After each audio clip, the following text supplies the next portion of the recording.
Hello students, आज का हमारा नया टॉपिक है डीबीएमएस का परिचय। ये राजस्थान बोर्ड की किताब में 13 नंबर का लेसन है तथा थर्ड यूनिट है। ये जो थर्ड यूनिट है इसके अंदर 3 लेसन आते हैं और ये 20 नंबर रखती है। मतलब यदि आपको ये 3 लेसन आते हैं तो अकेले ये 3 लेसन जो हैं इस यूनिट के, ये आपको 20 नंबर परीक्षाओं में दिला देते हैं। डीबीएमएस को जानने से पहले हमें फाइल सिस्टम के बारे में पता होना चाहिए, डेटाबेस के बारे में पता होना चाहिए, डेटाबेस पर क्या काम होता है उसके बारे में पता होना चाहिए, तभी जाके हम डीबीएमएस के बारे में काम पता कर पाएंगे। क्यों? क्योंकि डीबीएमएस तो क्या होता है, एक सॉफ्टवेयर होता है जिसके द्वारा हम डेटाबेस को मैनेज करते हैं, डेटाबेस में डेटा डलवाते हैं। तो आइए आज सबसे पहले हम फाइल सिस्टम की बात करते हैं। फाइल सिस्टम ये बताता है कि डेटा किस प्रकार से संग्रहित है और प्राप्त किया जाता है, अर्थात फाइलों के एक सेट को स्टोर करना, पुनः प्राप्त करना और अपडेट करना। इसके लिए एक एब्स्ट्रैक्शन का उपयोग किया जाता है जिसे फाइल सिस्टम कहा जाता है। अच्छा, अब बात यह आती है कि फाइल सिस्टम प्रयोग कहाँ पे होता है। ये जो फाइल सिस्टम है हमारे कंप्यूटर की हार्ड डिस्क में जो ड्राइव्स होती है उनमें डेटा किस प्रकार से स्टोर किया जाएगा तथा उन्हें निकालने के लिए हमें किन किन चीज़ों को काम में लेना पड़ेगा, ये फाइल सिस्टम बताता है।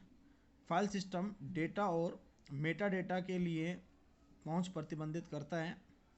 एक फाइल सिस्टम विश्वसनीयता सुनिश्चित करता है और ये सिस्टम की प्रमुख जिम्मेदारी होती है।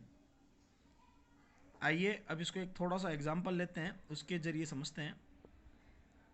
देखिए, माना हमारी एक कंपनी है जिसमें प्रोडक्ट जो है वो बनता है और मार्केट में जाता है। तो मैंने मैन्युफैक्चरिंग के लिए जो है एक अलग ही डिपार्टमेंट है, मार्केटिंग के लिए अलग डिपार्टमेंट है। अब मैन्युफैक्चरिंग वाला जो डिपार्टमेंट है वहाँ पे भी कई वर्कर्स होंगे जो कि क्या करेंगे, डेटा को, जो भी मैन्युफैक्चर हुआ है प्रोडक्ट, उस प्रोडक्ट के बारे में किसी एप्लीकेशन प्रोग्राम के जरिए डेटा डालेंगे और वो जो डेटा है वो हमारे कंप्यूटर में किस में सेव होगा, फाइल के रूप में सेव होगा। ठीक है, जैसे मैंने यहाँ पे एप्लीकेशन मैन्युफैक्चरिंग वाला डिपार्टमेंट है वो यूज़ कर रहे हैं एक एप्लीकेशन प्रोग्राम और उसने फाइलों के अंदर जो है डेटा को स्टोर किया है। ऐसे मार्केटिंग वाला डिपार्टमेंट है वो भी एप्लीकेशन प्रोग्राम को यूज़ कर रहा है और उसने भी क्या किया है, फाइलों में डेटा को स्टोर किया है। तो फाइल सिस्टम क्या बताता है कि डेटा किस प्रकार संग्रहित है तो उसे कैसे प्राप्त किया जा सकता है, मतलब डेटा कैसे स्टोर किया गया है फाइलों में, तथा इनको अगर प्राप्त करना है तो वो किस प्रकार से प्राप्त किया जाएगा। आइए अब बात करते हैं फाइल सिस्टम की हानियों की। देखिए, फाइल सिस्टम की हानियाँ सबसे पहले होती है डेटा रिडंडेंसी। अच्छा, डेटा रिडंडेंसी क्या होती है?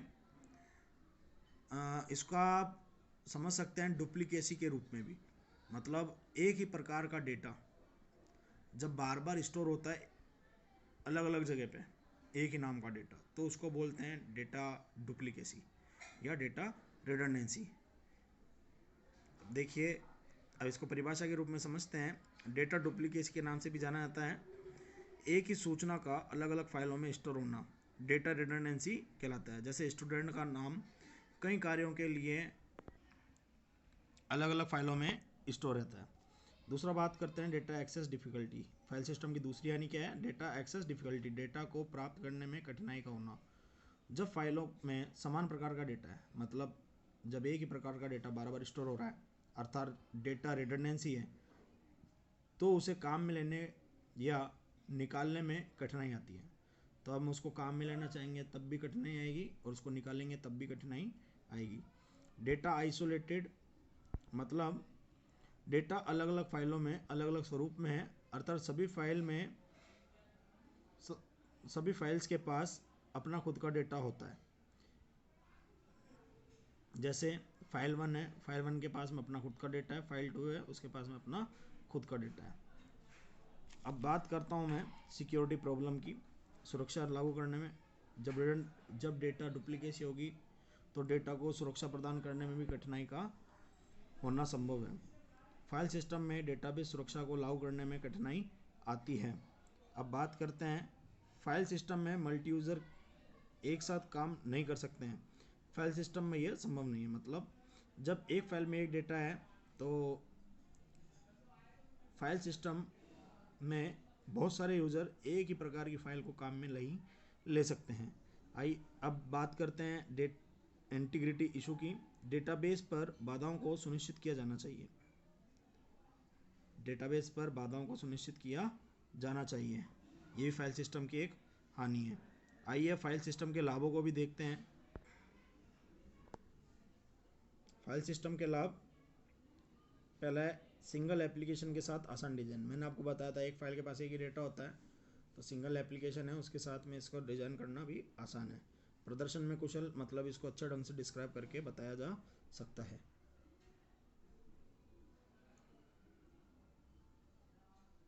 अब हम हमारे नए टॉपिक के बारे में बात करेंगे अगली वीडियो में, जिसका नाम होगा डेटा का अनुक्रम, और साथ ही हम बात करेंगे डेटाबेस मैनेजमेंट सिस्टम की। इस वीडियो को ज़्यादा से ज़्यादा देखिए, नहीं समझ में आया वापस से देखिए, और फिर भी कोई परेशानी हो तो हमें कमेंट बॉक्स में आप कमेंट करिए। Thank you.